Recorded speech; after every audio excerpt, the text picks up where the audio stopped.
Good day, everyone. We are the Group 7 of Bachelor of Elementary Education, first year, Section 1, and we are going to report about physical impairments. The descriptions will be tackled by me, Kaye Audrey Bonda. The manifestations will be discussed by Micah Ocharon, and how the teachers deal with learners who have disabilities will be reported by Ritchelle Sandigan and Camille Galleros. Physical impairments. Impairments is a problem in body function or structure. It is an activity limitation encountered by an individual in executing a task or action. Physical impairment is a disability that limits a person's physical capacity to move, coordinate actions, or perform physical activities. Because the physical capacity is significantly limited, impaired, or delayed, and is exhibited by difficulties in one or more of the following areas in physical and motor tasks, independent movement, or performing basic life functions and daily living functions. Physical impairment is typically defined as not being able to perform without assistance of two or sometimes three of the six basic activities of daily living. A physical impairment is a condition in which a part of a person's body is damaged or is not working properly. Thus, disability is a complex phenomenon reflecting an interaction between features of a person's body and features of the society in which he or she lives. As an educator, you have a responsibility to accommodate students with disabilities and is under the Philippines Magna Carta for the Disabled. Under the Section 2, Paragraph A, disabled persons are part of Philippine society because the state shall give support to the improvement of the total well-being of disabled person and their integration into the mainstream of society, and it shall develop their skills and potentials to enable them to compete favorably for available opportunities. In paragraph B, disabled persons have the same rights as other people to take their proper place in society. So in this, they should be able to live freely and as independently as possible. This must be the concern of everyone, not just for the disabled person but for everyone, for the family, the community, and all government and non-governmental organization. And lastly, in paragraph E, to facilitate integration of disabled person into the mainstream of society. So the state shall advocate for and encourage respect for disabled. It shall develop their skills and potentials to enable them to compete favorably for available opportunities. Doesn't mean they are disabled or they are not able to do something that we are doing like learning. Because they are disabled, we should give them equal rights, equal opportunities to learn. That's all. Thank you. This is K. Audrey A. Bonda reporting. And moving on to the example and its manifestation, it will be discussed by Miss Micah Ocharon. Good day, everyone. I am Micah Ocharon, and allow me to discuss about the physical impairments examples with its corresponding manifestations. So I have here four examples. So let's discuss first the first example, which is the brittle bone diseases. So, brittle bone disease is a skeletal disease characterized by an abnormal fragility of the bones. So, this disease happens because the collagen, which is a key component of bones, tendons, and skin, is affected, and this leads to bones breaking easily. Consequently, repeated fractures and weak bones may present. So, for its manifestations or effects to the students with brittle bones disease bruise easily and may be thought of as accident prone. Students with brittle bone disease are no more likely to have learning difficulties than the rest of their peers. So let's move on to the second example, which is the cerebral palsy. Cerebral palsy is a term used to refer to a group of complicated conditions that affect movement, posture, and posture because of damage to or failure in the development of the part of the brain that controls movement. So cerebral palsy happens before birth, during birth, or during early childhood before the brain's growth has reached a certain level of maturity. So generally speaking, cerebral palsy is characterized by involuntary jerking movements, a poor sense of balance, spastic muscles, and speech impairments. So it is estimated that 1 out of 400 students are affected by cerebral palsy, and it is important to note that there is a huge variation in the manner in which cerebral palsy affects each individual.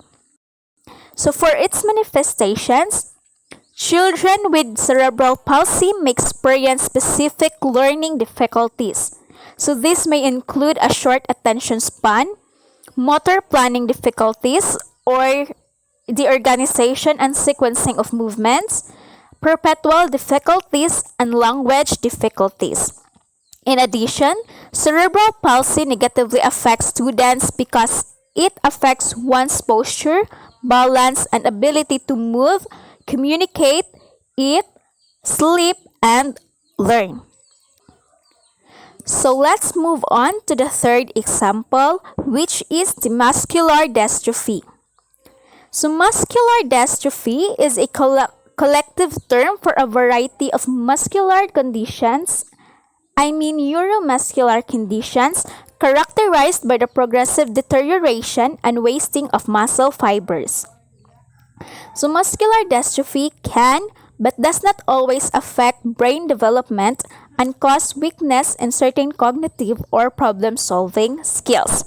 So its effects to students is that students with MD or what we call muscular dystrophy require additional time to get to other classes, need adaptive or assistive technological devices in the classroom, need special considerations about lateness, absences, school days, and etc.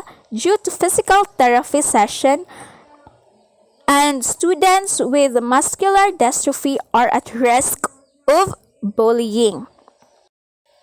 So for now, let's move on to the fourth and the last example, which is the spina bifida.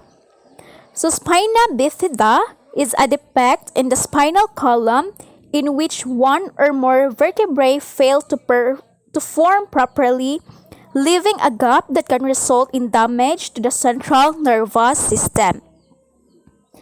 So it is said that those born with spina bifida may need surgery and other extensive medical care owing to the paralysis that may result from damage to the spinal cord. So for its manifestations or effects, students with this condition are invariably wheelchair users and many experience problems in bowel and bladder control. And the student with spina bifida can have coordination and perception difficulties that will affect his or her learning. And they also experience short-term memory, speech and vision difficulties are also presented in this. So that is the fourth and the last examples. And allow me to give the floor to Miss Sandigan and Miss Galleros for the next part. So thank you for listening. Good day, everyone. So I am Ritchelle Sandigan, and today I am going to discuss on how the teachers deal with learners who have these abilities. First, in the classroom or laboratory, teacher must avoid making assumptions about a person's disability or capabilities. So many persons with disabilities talk about being frustrated with people assuming that they can or cannot do. Remember that although persons with disabilities might have specific needs, Every individual is different. That is why it is very crucial that teacher must avoid assumptions about a person's disability or capabilities. Next is prior to the start of the course. So first, teacher must choose course materials early. This will allow enough time for you to convert the documents into alternative formats or for students to request the formats they need.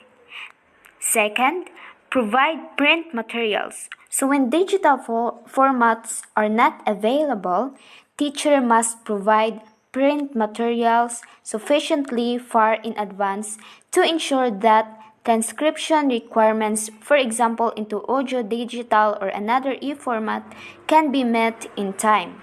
Be as precise as you can regarding the text and pages that will be used. Third is choose accessible electronic versions of course readings. This will enable students to convert the reading into the format required, whether they use a screen reader, an enlarger, or another technology. Fourth is to ensure course packs are complete. Please note that some PDFs or portable document format files are not accessible to students using a screen reader. When possible, choose tagged PDFs, which may be read by assistive technology. So next is when the course begins. First, teacher must encourage students to tell about any accessibility concerns. You can do this both verbally early in the semester and by including an accessibility statement on your syllabus. Indicate that such conversations are confidential and are strictly for any learning needs or accommodations that may be in place. Next, teacher must identify and clearly express the essential course content and recognize that students can express understanding of essential course content in multiple ways. So diversify assignments or allow for exemptions to enable all students to demonstrate their specific talents, for example, oral presentation, poster presentations, and written assignments. Next is to insist on professional civil conduct between and among students. So in order to respect people's differences and create an exclusive environment. Next is consider providing your classes with information about accessible features of their immediate environment, like for example, automatic doors and accessible washrooms. Next is consider providing all students with the course materials. So the list of reading requirements and copies of all overhead materials, slides, and handouts in an accessible digital format whenever possible. So some individuals with physical disabilities may have limited dexterity and or be easily fatigued and rely on the use of assistive technologies or a note taker. So it is very crucial to provide course materials. Last is consider if reserved seating or an adjustment to the seating arrangement. So if the classroom or laboratory is not easily navigated by students using a mobility device such as a wheelchair or scooter, consider if reserved seating or adjustment to the seating arrangements is an acceptable modification. If this does not meet the learner needs of the student, requesting a change in location may be necessary. Good day, everyone. I am Camille Galleros, and for today, I am going to discuss the continuation of what Ms. Sandigan had reported. For some children, physical disabilities are simply structural or health problems that do not require special educational facilities or services. For other children, however, the physical disabilities may interfere with their ability to walk, write, speak, or take care of their personal needs. So, the need to assist and to carefully deal with these learners is one essential responsibility of teachers. So how can teachers deal with students with physical disabilities while in the session or during a lecture? First, make sure that students can see the instructor. Either in screens or in front of boards, instructors must be visible so that he or she can display a clear learning purpose and goals for every topic. At the same time, disabled learners could grasp a clear understanding of it. Next, be aware that students with upper body weaknesses or paralysis may be unable to raise their hands. So, what teachers should do is to make eye contact to ensure the student is included in the classroom discussions. Third, allow scheduled breaks during lectures, tests, and exams. Some students of disabilities could easily experience decline of their mental and physical strength, and some of them may take a long time to process topics. So, it is of help to allow scheduled breaks for them. Fourth, try to be considerate if the student takes longer to reach the classroom. Even ordinary students could arrive late in the classroom, right? How much more to students with physical disabilities, like for example, they are having walking impairments. So as teacher, he or she should be considerate because these students need enough time or special assistance. Fifth, allow for the use of adaptive technology. Students with physical disabilities often benefit from the use of technology designed to increase their capability to participate in classroom activities. Adaptive technology includes computer programs and tablet applications such as screen reader or screen enhancement software, text-to-speech applications, and even graphic organizers. Next, how can teachers deal with students with physical disabilities during tests, exams, and evaluation? So if possible, online tests should be tested for accessibility. Ensure that a student can navigate them using an assistive technology, which I've mentioned earlier, such as screen reader, to read aloud information on the screen, or a screen enhancement software that allows the users to magnify the computer screen or change the contrast. Lastly, how can teachers deal with students with physical disabilities during field trips, work placements, and co-ops? First, plan any activities outside the classroom with accessibility in mind. Contact any personnel of the Office for Students with Disabilities to discuss any potential considerations and to seek advice on changes a teacher may need to make. Second, plan activities at accessible locations. Why?